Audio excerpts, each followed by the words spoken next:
My name is Sister Cabrini Schmitz. That's Schmitz.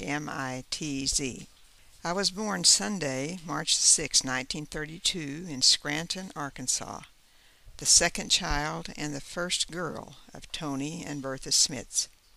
They named me Hilda, a name I thought was not the name of a saint until I was in the 8th grade, and the pastor in Paris, Arkansas, where we had moved when I was 11 years old, asked each of us students to say something about our patron saint.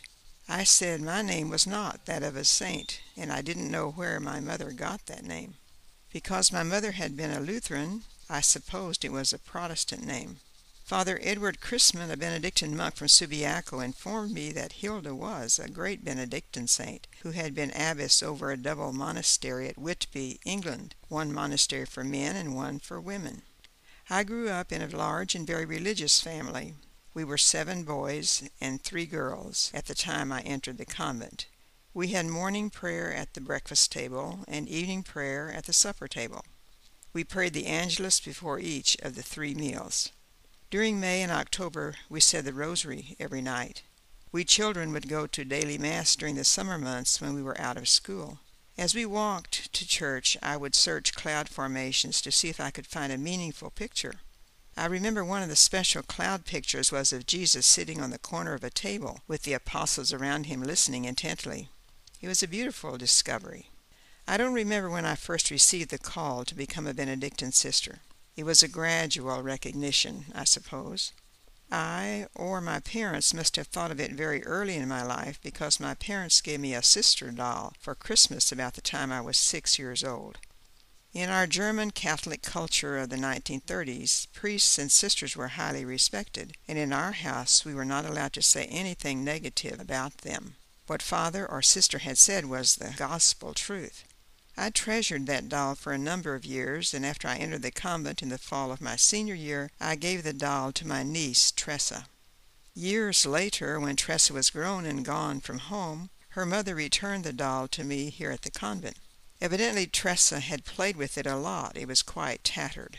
Sister Vivian Lewitt, one of our sisters who had dressed other sister dolls before, agreed to repair it.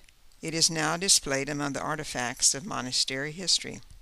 The sisters from St. Scholastica Monastery in Fort Smith, who were stationed in Scranton, Arkansas in the mid-1930s, were very kind to our family during the Great Depression. My father, who had had a job working on the railroad, lifted something that was too heavy for him and injured his back. He was in much pain and unable to work for 2 years. At various times he was hospitalized at St. Edward Hospital in downtown Fort Smith, in St. Mary's Hospital in Russellville, and even was sent to Hot Springs for the mineral baths. Nothing seemed to help. All his life he suffered from what he called his rheumatism. Of course, his inability to work meant there was no money to buy food or anything else. The sisters in the pastor and many parishioners were especially kind to our family during those difficult years. I don't recall details of that kindness, but I was impressed with the sisters' compassion and kindness to us children. Perhaps that was the beginning of the call. Actually, I had a secret desire to be like the sisters in action and to dress like them. I also wanted to become a teacher just like Sister Jean Hyman, my first-grade teacher. When my older brother Lawrence started in first grade, he would bring home his school books. There was only one book for each subject back in those days. Our mother would go over his math, his spelling, and reading with him each night. I listened very carefully and learned those first-grade subjects along with him. I was so eager to go to school that my mother took me to see Father Richard Eveld, our pastor in Scranton, so I could ask him for permission to start first grade, even though I was only 5 and wouldn't be 6 until the next March. He extracted a promise from me that I would study hard. I've been doing that all my life, it seems. I loved school and my teacher, Sister Jean, a young nun at the time, who taught me for the first 3 grades. In Scranton, we had 4 grades to a room, one called the Little Room. Actually, this was on the stage, and the Big Room, which was the auditorium. One of my favorite books was the Bible history we studied. During this summer, I would read and reread those stories, since we didn't have access to a library to check out interesting material. My parents did have a subscription to the Sacred Heart Messenger. I read and reread those stories, especially the ones that had some romance in them. When we kids would play school or church, I would be the sister teacher and my three brothers would be the students. Mom let me use some old window curtains to make my veil so I'd look like an authentic sister. I played the sister's part with a discipline aspect when my two younger brothers would misbehave in our play church. One of my brothers would be the priest, and I was always the sister. We also played house, and one of my brothers was the daddy, and I was the mama, and the other boys were our kids. We didn't have a movie theater in Scranton, but we did when we moved to Paris when I was 11. So, yes, we played the movie stars then, too.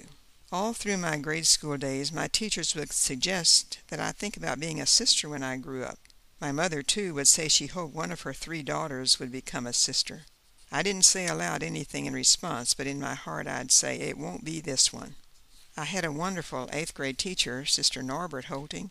She was the first sister I didn't resent for saying I'd make a good sister. Sister Norbert had written our 8th grade prophecy. She put me in the convent and gave me the name Sister Lawrence.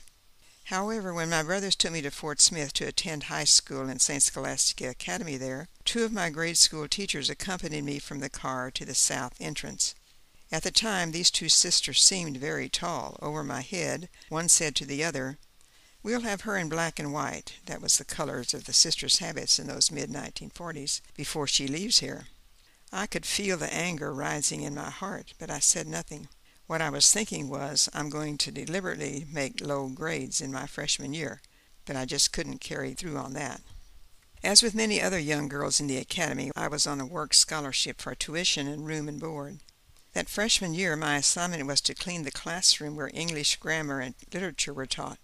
Invariably, my English teacher would pass by the door, and seeing me work there, she'd come in and say again, "You would make a good sister."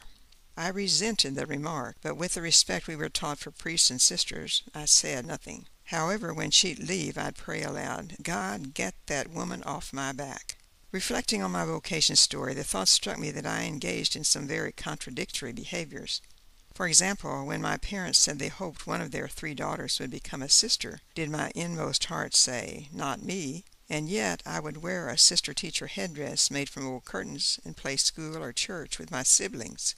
Why, when I arrived at St. Scholastica Academy as a boarding student, and two of my grade school teachers said, "We'll have her in black and white before she leaves," did I become angry, and yet persist in saying the confirmation prayer the bishop gave us, "Lord, help me to know what you want me to be"?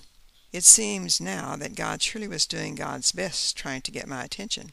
Again, why did I protest interiorly when another sister told me I'd make a good sister, and yet I joined the Academy Vocation Committee? I suppose I'd have to admit that God finally got my attention in November of my senior year in the Academy.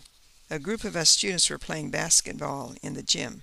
Sister Norbert, one of our prefects or house mothers at the time, came to the gym and called me aside to tell me that my novice cousin, Sister Audrey Becker, wanted to see me in the music room on the 3rd floor. Suspecting that my cousin wanted to talk about vocations, I told Sister Norbert that I didn't want to see her. Sister Norbert said, "Go to the dorm and change from those jeans into a skirt, and go see your cousin." Quite reluctantly, I went. When I opened the music room door, the first words out of my mouth were, "Who sent you?" She denied anyone had. She said that my mother had told her mother that I might enter the convent after graduation. "So why don't you enter now?" she asked. I told her I wanted to graduate with my class on the stage next spring. "Besides," I said angrily, "I want my own tube of toothpaste, my own shoe polish, and other things." She said she had her own things.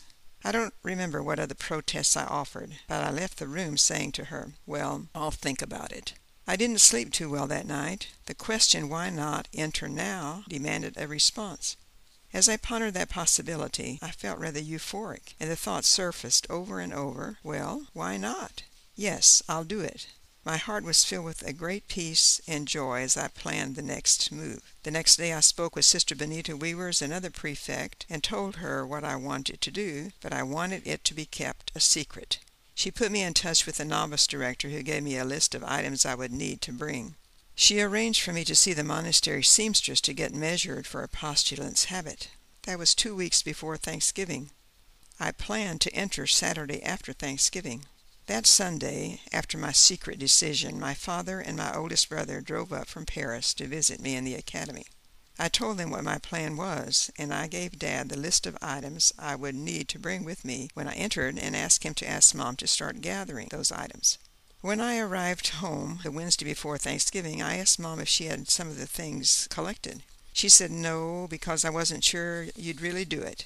Well, the Friday after Thanksgiving, Dad, Mom, and I went downtown to purchase some things, including a foot locker, in which to put all the things I was to bring with me. The Saturday after Thanksgiving, Dad and Mom drove me to Fort Smith to enter the convent. It was quite a shock to my classmates that I made such a move. However, it was very hard for me to leave my brothers and sisters, especially the very young ones. How did I know this was a good decision? My heart told me. Joy filled my heart. I was very happy that I had made such a life decision as this so quickly. I had no idea that such a wonderful life lay ahead of me. In the convent I was given so many opportunities to develop my God-given talents and to use them in various positions of responsibility and leadership in the community of St. Scholastica Monastery. I was also stretched by some assignments for which I didn't think I had the skills. However, the community leaders believed in me, so in obedience I accepted the assignment and developed new, lasting skills. I was sent to Incarnate Word College in San Antonio, Texas for my bachelor's degree in English from 1958 to 60, then to Notre Dame the summer of 1960 to take some classes in journalism, to Marquette University in Milwaukee to get a master's degree in secondary school administration and supervision. I also had a year at Aquinas Institute, then located in Dubuque, Iowa, now in St. Louis. My monastic assignments began in 1951 with teaching the primary and elementary grades 6 years, then high school from 60 to 68 in our academy, and from 1968 to 73 at St. Anne's High School, both of these in Fort Smith. After that, I did a clinical pastoral education program at Hillcrest Medical Center in Tulsa, Oklahoma, and then was hired to work in pastoral care at St. Edward Mercy Medical Center here in Fort Smith for 2 years. I took a leave of absence from there to work within our community on the corporate reflection team of 4 of us. After a year and a half of that, I returned to St. Edward in 1982 and was asked by the CEO to move into administration. In 1990, the prioress, Sister Louise Sharam, assigned me to be the director of St. Scholastica Center, our former academy, which included Trinity Junior High leasing space, Project Compassion offices, a spirituality or retreat center, and space for several other small organizations. I did that for 10 years until I was elected the prioress in 2001. I served 2 4-year terms as prioress. I've had a full and rich life as a Benedictine sister. I'm very grateful to the community and to my very supportive family. Did I ever have second thoughts about being part of monastic life? Yes, especially during the turmoil following Vatican II in the late 1960s. Many of my friends left the convent and returned to lay life. I struggled with the thought that maybe I should also leave. One afternoon as I was crossing the yard to go to evening prayer, a line from one of the Psalms came to mind. It said, "Put not your trust in princes, in whom there is no salvation." I understood that if I would leave, the monastery would be just because my friends did. I knew deep within my heart that I wanted to be a Benedictine sister, and that's the choice I made, a choice I've never regretted. I renew my commitment daily. To anyone entertaining the slightest thought that God may be calling you to religious life, I would encourage you to go with your heart's desire. Check it out. Visit websites for virtual tours of monasteries and convents. If some appeal to you, call or write for further information. Then make arrangements to visit several times for a few days. Notice if the sisters seem happy to be in the monastery. Of course, pray daily that you make a good choice, one pleasing both to you and to God. If anyone suggests that you would make a good sister, listen to them. God often works through people who know and love you. I know that's how God worked in my life these many years. I will be happy to celebrate being a sister for 60 years in 2011.